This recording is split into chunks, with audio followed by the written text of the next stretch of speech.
Ever wondered what it's like to be the only ordinary person in an extraordinary family? Today, we're diving deep into the vibrant, magical world of Disney's Encanto, a film that's about so much more than just catchy songs and stunning animation. This is a story about family, pressure, and the courage to be yourself, even when you feel like you don't fit in. Welcome to the Casita, a sentient, magical house nestled in the mountains of Colombia. This is home to the Madrigal family, a multi-generational clan blessed with a miracle. Decades ago, Abuela Alma Madrigal lost her husband while fleeing violence, but in her darkest moment, a magic candle saved her and her triplet babies.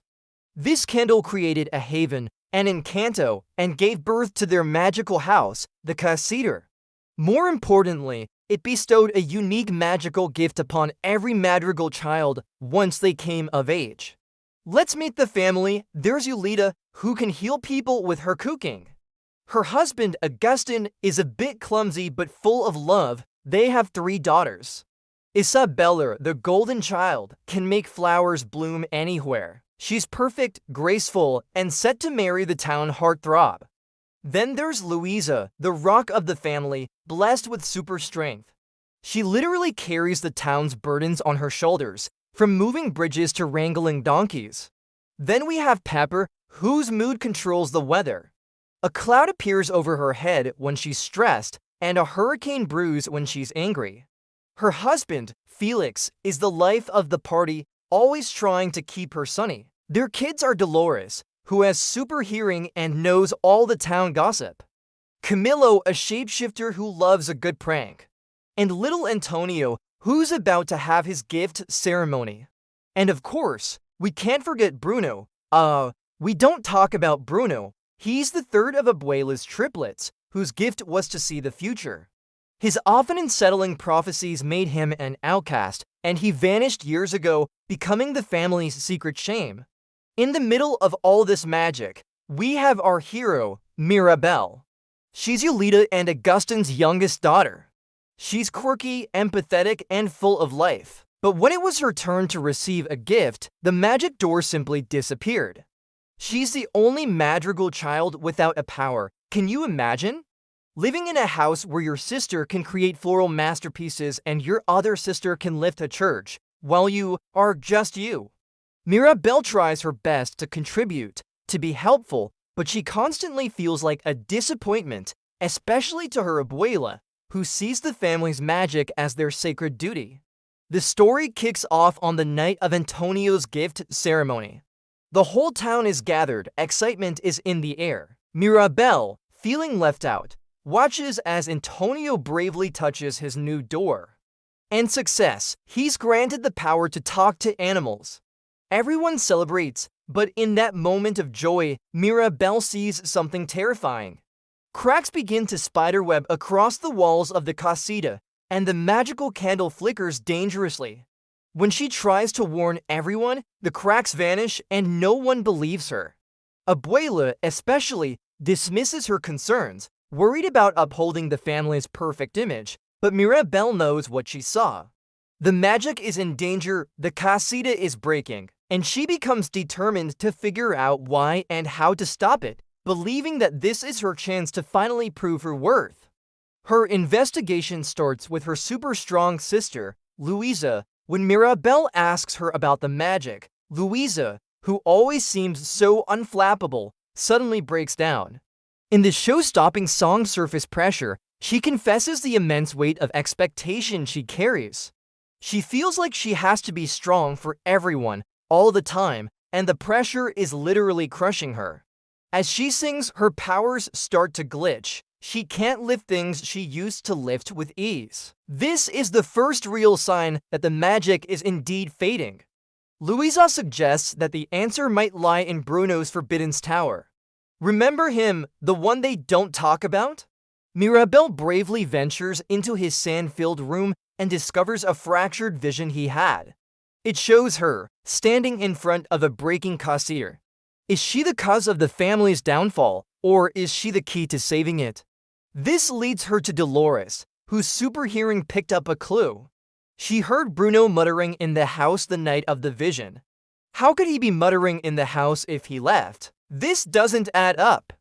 Mirabelle's search for answers intensifies, leading her to a shocking discovery: Bruno never left.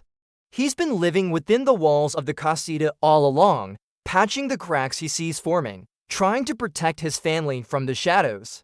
When Mirabelle finally finds him, we learn the truth: Bruno isn't a villain. He's a deeply misunderstood and loving uncle who isolated himself to protect Mirabelle. His vision didn't have a clear outcome. He saw the family's fate was tied to her, but he couldn't see if she would break the magic or save it. To shield her from the family's judgment, he broke the vision and disappeared. He's been secretly having meals with the family through the walls, using a little plate with his name on it. It's both heartbreaking and incredibly sweet. Together, they try to get another vision, hoping it will show them how to save the miracle. The new vision is just as confusing. It shows Mirabelle needing to embrace her sister, Isabella, the perfect, graceful sister with whom Mirabelle has a very strained relationship. Mirabelle thinks Isabella's life is effortless, while Isabella sees Mirabelle as someone who just wants to ruin her perfect image. Reluctantly, Mirabelle approaches Isabella, who is stressed about her impending engagement to Mariano, a marriage arranged by Abuela to strengthen the family. The confrontation is explosive. Mirabelle accidentally provokes Isabella into confessing that she's tired of being perfect. She doesn't even want to marry Mariano. In a moment of uncontrolled emotion, Isabella conjures not a perfect rose, but a spiky cactus. And for the first time, she feels free. She starts creating wild, imperfect, vibrant plants, and in that moment of genuine self-expression, she and Mirabelle finally connect. They embrace, and just as the vision foretold, the candle burns brighter. But the reconciliation is cut short. Abuela arrives and is horrified. She sees the chaos, the imperfection, and blames Mirabelle for everything.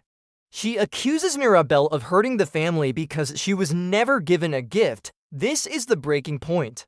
Years of repressed hurt and frustration boil over, and Mirabelle finally confronts Abuela. She tells her that the magic is fading not because of her, but because of the immense pressure Abuela puts on everyone to be perfect. The family members aren't their gifts, they are people buckling under the weight of her expectations. She yells that Abuela is the one who doesn't see, that she's the one breaking their home. As they argue, the casita begins to crumble for real. The cracks spread, the mountain splits apart, and the house collapses, leaving the Madrigals homeless and, for the first time, without their magic, the candle is extinguished. It's a devastating moment. The miracle is gone. In the aftermath, a heartbroken Mirabelle runs away to the river where the miracle was first granted. Abuela finds her there, and finally, Abuela opens up. She shares the full story of her past, the profound trauma of losing her husband, Pedro, and her desperate fear of losing her family and her home again. That fear is what drove her to cling so tightly to the magic, to demand perfection, believing it was the only way to keep them all safe. She finally sees that in trying to protect the miracle, she was hurting the people she loved most. She apologizes to Mirabelle, acknowledging that she had put too much on her children and grandchildren. She finally sees Mirabelle, not as the giftless one, but as the true miracle who held the family together. They return to the ruins of their home, where the rest of the family and the townspeople are waiting. Bruno is finally welcomed back with open arms, and then something beautiful happens. Without their magic, the Madrigals start to rebuild the casita with their own hands, with the help of the entire community they've served for so long. They learn to work together not as a collection of magical powers, but as a family. As they place the final doorknob gift from Mirabelle to the new house, the magic returns, stronger than ever. The casita springs back to life, more vibrant and joyful than before. But this time, the magic isn't about perfection or service, it's about the family itself. The film ends with the entire Madrigal clan, united and healed, taking their first family photo in years with everyone, including Mirabelle and Bruno, finally in the picture. Encanto teaches us that our true gift isn't what we can do, but who we are. It's a powerful reminder that families are messy, imperfect, and complicated, and that true strength comes from embracing those imperfections, not hiding them. It is about healing generational trauma and learning that you are more than the expectations placed upon you. You are enough just as you are. What did you think of Encanto? Which character's gift or pressure did you relate to the most? Let me know in the comments below.